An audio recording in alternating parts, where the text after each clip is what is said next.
এই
বন্তি প্ৰজ্বলন কাৰ্যসূচীত সহায় কৰিছে বিদ্যালয়ৰ জ্যেষ্ঠ শিক্ষয়িত্ৰী জ্যোতিকা কলিতা বাইদেউ আৰু সহযোগী শিক্ষক শিক্ষয়িত্ৰীসকলে।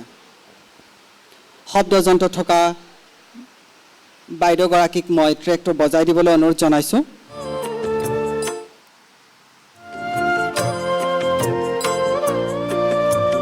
शुभं कुरुत्वं कल्याणं आरोग्यं धनसम्पदः शुभं कुरुत्वं कल्याणं आरोग्यं धनसम्पदः शत्रुबुद्धिविनाशाय दीपज्योति। যিজন ব্যক্তি আমাৰ বিদ্যালয়ৰ সততে জড়িত হৈ থাকে, বিভিন্ন দিহা পৰামৰ্শ দি আমাক সহায় সহযোগিতা আগবঢ়ায়, তেনে এজন ব্যক্তিক আমি আমন্ত্ৰণ জনাইছিলোঁ। নিৰ্দিষ্ট সময়ত আহি তেওঁ আমাৰ মাজত উপস্থিত হৈছে। তেখেত হৈছে গোপাল জালান ডাঙৰীয়া। এই চেগতে তেখেতক আমি এখনি গামোচা প্ৰদান কৰিব বিচাৰিছোঁ।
পঢ়াইছিলে।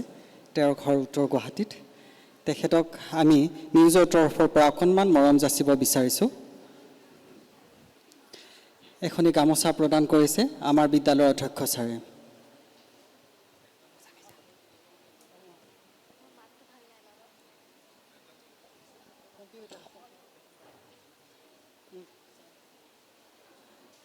আমি কৃতিকানাথক সম্বৰ্ধনাটি দিবৰ বাবে মই অধ্যক্ষ ছাৰক আমন্ত্ৰণ জনাইছোঁ। পুনতে এখনি গামোচা প্ৰদান কৰিছে।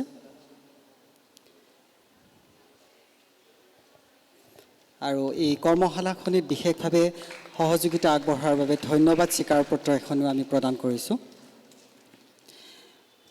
আমি লগে লগে গামোচা প্ৰদান কৰিব বিচাৰিছোঁ। আমাৰ অনুষ্ঠানত গীত পৰিৱেশন কৰা নীলাভ প্ৰতিম ছাৰে এখন গামোচা প্ৰদান কৰিছে। হৃদয়ানন্দ নাথ তেখেতকো আমি এখন গামোচা প্ৰদান কৰিব বিচাৰিছোঁ। আৰু বিদিশা হাজৰিকা তেখেতকো আমি ছাৰৰ হাতেৰে এখন গামোচা প্ৰদান কৰিছোঁ।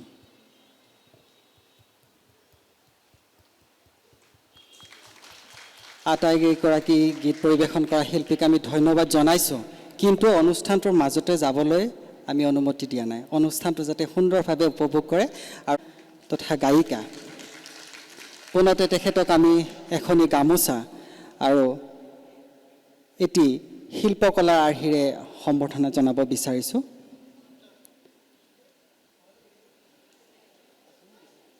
সম্পাদক অধ্যক্ষ ছাৰে এখনি প্ৰথমতে গামোচা প্ৰদান কৰিছে। লগতে আমাৰ ছাত্ৰ ছাত্ৰীসকলৰ দ্বাৰা প্ৰস্তুত কৰা শিল্পকলাৰ আৰ্হি প্ৰদান কৰিছে।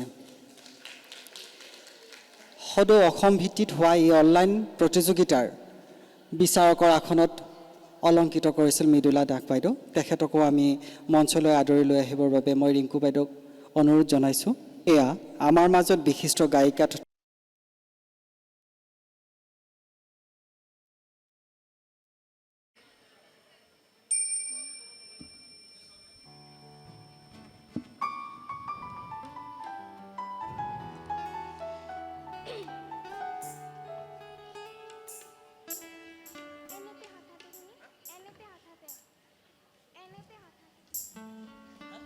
আমাৰ সুৰ আছিলে জিতেন দেৱৰ আৰু কণ্ঠ নিগৰাইছিল আমাৰ মঞ্চত উপবিষ্ট হোৱা খুব ধুনীয়া মৰম লগা বাইদেউগৰাকী মৃদুলা দাস। এগৰাকী তেওঁ বিশিষ্ট সমাজসেৱিকা আৰু শিক্ষাবিদ। লগতে পুৰণি যিখিনি চিৰযুগমীয়া গীত আছে এই গীতসমূহত কণ্ঠদান কৰাৰ লগতে দেশপ্ৰেমমূলক গীত বিষ্ণুজ্যোতি জোনাকৰ গান আমিও গাওঁ, ৰজনীগন্ধা, মহাশ্বেতা, প্ৰহৰে প্ৰহৰে আদি এলবামত তেওঁ কণ্ঠ নিগৰাইছে। আমি তেখেতক অকণমান মৰম তথা সন্মান আৰু সম্বৰ্ধনা জনাব বিচাৰিছোঁ। তেখেতক এইখিনি জনোৱাৰ আগতে এখনি গামোচা প্ৰদান কৰিছে আমাৰ নিউজৰ সম্পাদক তথা নীলাচল জাতীয় বিদ্যালয়ৰ অধ্যক্ষ ৰাজীৱ কলিতা ছাৰে। লগতে এখনি আমি সম্বৰ্ধনা তেওঁৰ বাবে প্ৰস্তুত কৰি উলিয়াইছোঁ। সেই সম্বৰ্ধনা পত্ৰখন তেওঁ প্ৰদান কৰাৰ প্ৰাক মুহূৰ্তত জুবলি ভট্টাচাৰ্যই পাঠ কৰি দিব।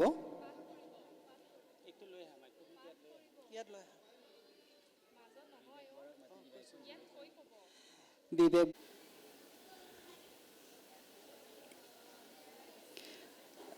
ৰাজীৱ কলিতা ছাৰ আৰু গোপাল জালান ছাৰে এই সম্বৰ্ধনা পত্ৰখন প্ৰেৰণ কৰিছে।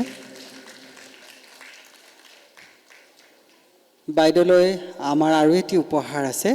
বৰ্তমান কটন বিশ্ববিদ্যালয়ত স্নাতক মহলাত পঢ়ি থকা এগৰাকী আমাৰ প্ৰাক্তন ছাত্ৰ বিবেক বৰা খুব সুন্দৰ ছবি অংকন কৰে আৰু তেওঁৰ হাতেৰে বাইদেউৰ এখন ছবি আমি প্ৰদান কৰিব বিচাৰিছোঁ। এয়া বিবেক বৰা, প্ৰাক্তন ছাত্ৰ।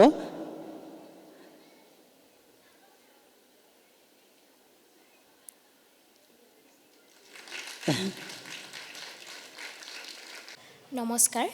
মঞ্চত উপস্থিত বিশিষ্ট অতিথিবৃন্দ, আমাৰ সকলোৰে শ্ৰদ্ধাৰ পৰম বিশিষ্ট কণ্ঠশিল্পী, গৱেষক আৰু শিক্ষাবিদ ডক্টৰ মৌচুমী চহৰীয়া বাইদেউ তথা উপস্থিত সকলো দৰ্শকলৈ মোৰ আন্তৰিক প্ৰণাম জনাইছোঁ। মই বৰফানী ডেকা নৱম শ্ৰেণীৰ এগৰাকী ছাত্ৰী। আজিৰ এই গৌৰৱ উজ্জ্বল ক্ষণত ডক্টৰ মৌচুমী চহৰীয়া বাইদেউলৈ সম্বৰ্ধনা পত্ৰখন পাঠ কৰাৰ সৌভাগ্য লাভ কৰিছোঁ। আপোনাৰ থানা সমিতিৰ সভাপতি মহোদয় আছে, ৰাজীৱ ছাৰ আছে, প্ৰকাশ ছাৰ আছে, আটাইকে আমি সহযোগ কৰিবলৈ অনুৰোধ জনাইছোঁ। আৰু মৃদুলা দাস বাইদেউক প্ৰদান কৰাৰ লেখীয়াকৈ সম্বৰ্ধনা জনোৱা ফটোখন, সম্বৰ্ধনা পত্ৰটো বিবেক বৰাই ফটোখন অংকন কৰিছে। আৰু বিবেক বৰাৰ হাতেৰে আমি আন এখন ছবি বাইদেউলৈ প্ৰদান কৰিব বিচাৰিছোঁ। তেখেত কটন বিশ্ববিদ্যালয়ৰ পৰিসংখ্যা বিভাগৰ এজন ছাত্ৰ, লগতে আমাৰ নীলাচল জাতীয় বিদ্যালয়ৰ প্ৰাক্তন ছাত্ৰ।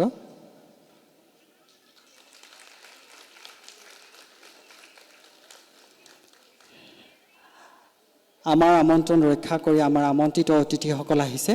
আমি এইখিনিতে তেওঁলোকক ধন্যবাদ জ্ঞাপন কৰিছোঁ। লগতে মই ইতিপূৰ্বে ঘোষণা কৰিছোঁ,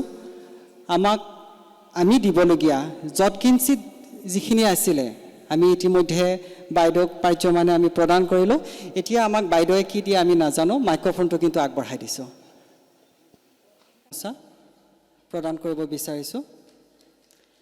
আৰু নীতা গোস্বামী বাইদেউৰ জৰিয়তে ধন্যবাদ স্বীকাৰপত্ৰ আমি প্ৰদান কৰিছোঁ। খুব সুন্দৰকৈ গীত শিকাইছিলে, আমি নিজে উপস্থিত আছিলোঁ।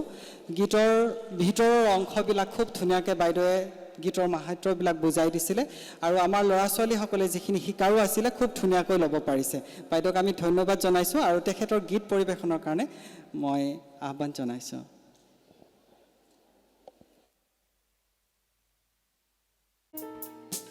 সকলোকে মই মোৰ সশ্ৰদ্ধ প্ৰণাম জনাইছোঁ। আচলতে গীত শিকাইছোঁ যদিও আজি এই মঞ্চত গীত গাম বুলি মই ভবা নাছিলোঁ। মোৰ সন্মুখত যিহেতু ইমান বিশিষ্ট ব্যক্তিসকল বহি আছে, অকণমান অসুবিধা কেতিয়াবা অনুভৱ কৰোঁ, কিন্তু তথাপিতো গান গাওঁ যেতিয়া গান গাবই লাগিব বুলি ভাবি লৈছোঁ। কিবা ভুল ভ্ৰান্তি হ'লে ক্ষমা কৰিব। আৰু হঠাৎ এই গীতটোৰ কথা কৈছে, আৰু আমি যিহেতু বাদ্যযন্ত্ৰী শিল্পীসকলৰ লগত অকণমান গীতটো অকণমান বুজাবুজিৰ মাজেৰে আমি গাবলৈ চেষ্টা কৰিম।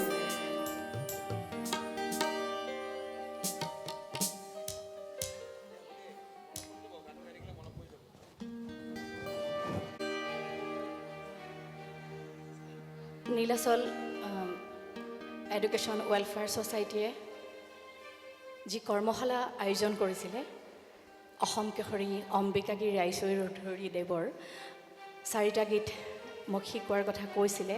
কিন্তু আচলতে মই প্ৰশিক্ষক হিচাপে নিজকে ভবা নাই। আমি আচলতে তেখেতৰ গীতসমূহ চৰ্চা সদায় কৰি থাকিব লাগে কাৰণে এই কৰ্মশালাত আমি চৰ্চাহে কৰিলোঁ। কাৰণ আমি